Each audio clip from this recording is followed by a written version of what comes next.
High high high high করো কি? ওই মিয়া আত্মহত্যা তো মহাপাপ। আত্মহত্যা করলে তো সোজা জাহান্নামে যাইবা। আর জাহান্নাম, আমার জীবনটাই তো জাহান্নাম হয়ে গেছে। এইটা দেখো কি লেখছে, এইখানে বেচালারদের ভাড়া দেয়া হয় না। এই পর্যন্ত 36টা বাসা দেখছি, সবাই শুধু এক কথাই বলে এখানে বেচালারদের ভাড়া দেয়া হয় না। কেরে ভাই, বেচালাররা তোদের কি করলো? বেচালাররা কি নদীতে ভাইসা ভাইসা আইছে, নাকি বেচালাররা তোদের মাইয়া ভাগাই নিয়ে যায় বোকা? এইগুলা কি আর সহ্য হয়? আমাদেরও তো একটু ইচ্ছা জাগে যে ভালো জায়গায় থাকি, আর যে বাসায় থাকি সেই বাসা থেকে তো বাথরুমও অনেক সুন্দর হয়।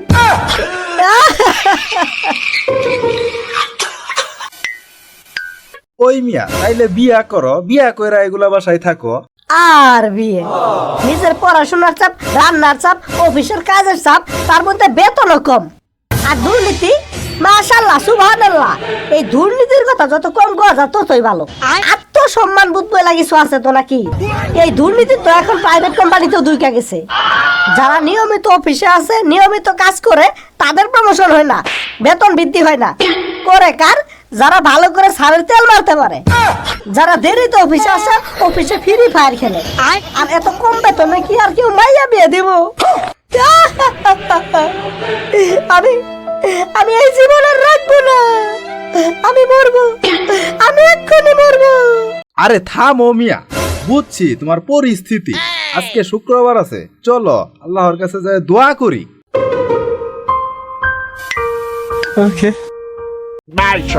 আমি এই আসনে আপনাদের এমপি হিসেবে দাঁড়িয়েছি। সবাই যদি ভোট দিয়ে আমাকে জয়যুক্ত করেন, তাহলে আপনাদের দুঃখ কষ্ট কিছুই থাকবে না। আরে রাখেন আপনার দুঃখ কষ্ট, জীবনে কোনোদিন দেখলাম না মাথায় টুপি দিতে। এখন মাওলানা সাহেব হয়ে গেছে। নির্বাচনের আগেই এগুলারা দেখতে পারবেন, নির্বাচনের পরে এই মসজিদে তো জীবনে কোনোদিন দেখবেনই না, বরং দেখা করতেও পারমিশন লাগবে। আর আপনাদের তো সেই দিনও দেখলাম বাজারে চাঁদা তুলতেছেন, নির্বাচনের আগেই জন্মাই কাজ করতেছেন। নির্বাচিত হলে কি করবেন আল্লাহ ভালো জানে। পরে তো আবার উন্নতির বাজেটের দিকে নজর দিবেন, বাজারের টাকা দিয়ে বড় বড় বাড়ি গাড়ি করবেন, ছেলে মেয়েদের দেশের বাইরে পড়াশোনা করাবেন, দেশের টাকা পাচার করবেন, সেটার গ্যারান্টি কে দিবে? হাই হাই রে, গোপন তথ্য তো সব ফাঁস কইরা দিল। ওই পাগলটারে বাইরে ফেলাই দিয়ে তো।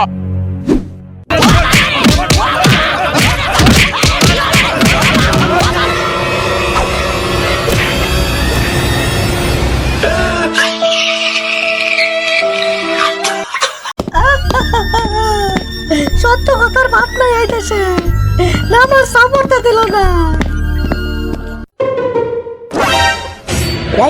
এই বাটপার, সরকার কি তোদের এখানে বৈশা বৈশা বিড়ি টানার জন্য বেতন দেয়? আজ তোদের জন্যই তো দেশের আজ এই অবস্থা। আমাদের টাকা নিয়ে বৈশা বৈশা বিড়ি টানস। আরে সামনের রাস্তায় তো দেখে আসলাম ওপেনে ইয়াবা গাঁজা বিক্রি করতেছে, ওদেরকে যাই ধরোই। বাটপার মানে টাকা খাই মানে? ও বুঝো নাই, এই আজকে সবকিছু দাম এত বেশি কেন? এর কারণ কি? সরকার এখান থেকে বিভিন্ন উপায়ে ট্যাক্স নিতেছে। চাউলের কেজি কি দেখাচ্ছে 28 টাকা, কেন এখন 60, 65, 75, 80 কেজি এখন। এই ট্যাক্স নিয়ে দেশের উন্নতির জন্য বাজেট করে, বাজারের টাকা দিয়ে উন্নতি করবে তো দূরের কথা, নিজের পকেট ভরতেই সবাই ব্যস্ত থাকে। দেশের কানাই কানাই এখন দুর্নীতি, এই দুর্নীতির কারণেই তো দেশের আজ এই অবস্থা। ওই শালা পাগল হইছে।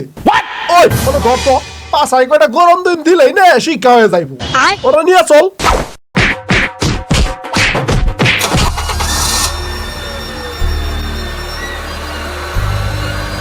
এই যে এই দেশে কেউ সত্য কথা বললেন না, নয়তো কিন্তু বিপদ আছে ওর মতন। আমি কিছু বলিও নাই, আমার কিছু হয়ও নাই। আর এই যে ভোটটা কিন্তু জায়গা মতো দিয়েন, পরে আবার আফসোস করেন না।